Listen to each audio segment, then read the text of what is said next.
রংপুর নগরীর বুড়ারঘাটে এখন শোকের মাতম চলছে। চাচাতো দুই ভাই বোনকে হারিয়ে বারবার মুচ্ছা যাচ্ছেন পরিবারের স্বজনরা। দুপুরে স্কুল থেকে ফিরে ঘাঘট নদীতে গোসলে নামে তিন চাচাতো ভাই বোন। এক পর্যায়ে নদীর গভীরে তলিয়ে যেতে থাকে তিনজনই। পাশে থাকা এক জেলে তাদের হাবুডুবু খেতে দেখে বাঁচাতে এগিয়ে আসে, কিন্তু বিধিবাম। ছোট ভাই আলিফকে বাঁচাতে গিয়ে আনিসুল ইসলামের ষষ্ঠ শ্রেণী পড়ুয়া মেয়ে আরশি বেগম এবং প্রথম শ্রেণী পড়ুয়া রতন মিয়ার ছেলে জিম পানিতে ডুবে মারা যান। এই ঘটনায় অবৈধ বালু উত্তোলনকে দুষছেন স্থানীয়রা। স্কুল ছুটির পরে ওই বৃষ্টি পড়তেছিল, বৃষ্টির মধ্যে ওরা গোসল করতে গেছে। তা গোসল করতে যাওয়া ওইখানে ওই যে বালু তুলে বিক্রি করছে, ওখানে একটা ডিপ ছিল।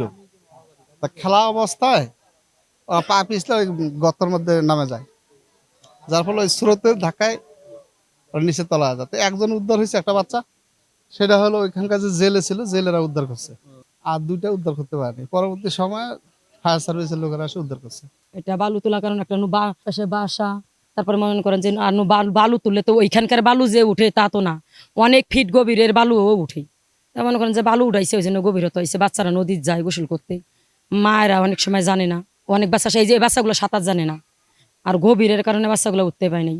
এই যে এক বাসার যে দুইটা বাচ্চা গেছে, তাদের ওই বাড়িটার শোক মানে কেউ পূরণ করতে পারবে। যেখানে ডুবছে, যেখানে ওনার আছে ওখানে কিন্তু বালু তোলা হয়েছে, নদীর ওখানে বালু তোলা হয়েছে, অদাও মনে করেন দাও করা আছে, ঠিক আছে। অনেক লোকই কিন্তু চেষ্টা করছে, আর ডুবারুরাও জানতে পারবে যে আসলে কতটুকু সত্য আর কতটুকু মিথ্যা।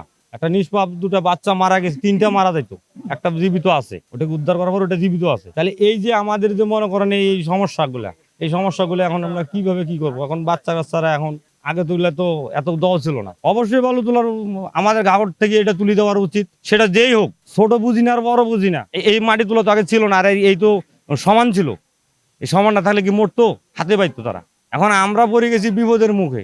ওরা একটার দিকে গোসল করতে গেছে এবং ওখানে পানির স্রোত থাকার কারণে তারা একে একে তিনজনই কিন্তু পানির দিকে মানে ধাবিত হয়। তখন এই বোন যা বাঁচাইতে ধরে একজনকে, তাতে যাওয়ার পরে যখন অন্য মানুষ দেখতে পারে যে জেলেরা যে তিনটা বাচ্চা পানিতে পড়তেছে, তখন দ্রুত আসে জেলেরা একটা ছেলেকে উদ্ধার করে জীবিত, এবং বাকি দুইটা আর খুঁজে পাওয়া যায় না। তখন আমরা দ্রুত ডুবুরি দলকে ফায়ার সার্ভিসে যোগাযোগ করলে তখন তারা এসে মৃত অবস্থায় দুইজনকে উদ্ধার করে। তারপরে রংপুর মেডিকেলে পাঠানোর পরে ওরা নিশ্চিত করে যে না, দুইজনই মৃত। আসলে আমাদের এই ঘাঘট নদীতে বরাবরই যে অবৈধ বালু উত্তোলন করে এবং করতেছে বরাবরই, এবং যে জায়গাটায় মৃত হয়েছে সেটা আসলে বালু তোলার কারণেই এত অগভীর হয়েছে যে আমাদের স্থানীয় লোক ওখানে মানে পৌঁছতেই পারে না। যদি ওই জায়গায় পৌঁছতে পারতো, যেমন জেলেরা অনেক ডুবুরি, তারা যদি ওই জায়গায় পৌঁছতে পারতো, হয়তো আমাদের এই বাচ্চা দুটাও জীবিত উদ্ধার হইতো। পুলিশ বলছে ফায়ার সার্ভিসের ডুবুরিরা এসে শিশু দুটিকে উদ্ধার করে, পরে রংপুর মেডিকেলে নিলে চিকিৎসক দুজনকে মৃত ঘোষণা করেন।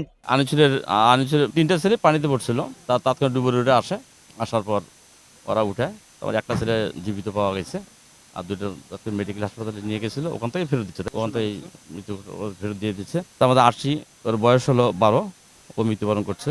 জিমবাবু 17, ও মৃত্যুবরণ করছে। আলিবাবু বর্তমানে বেঁচে আছে। মৃত দুই শিশু কিশোরী North Bengal Ideal School and কলেজের শিক্ষার্থী ছিলেন। এই সেই নদী যেখানে অবৈধ বালু উত্তোলনের জন্য বলি হলো নিষ্পাপ দুই শিশু। স্থানীয়দের দাবি, অবৈধ বালু উত্তোলন দ্রুত বন্ধ করা হোক এই নদীতে। ফেরদৌস জয়, বাম ওর আলোক, রংপুর।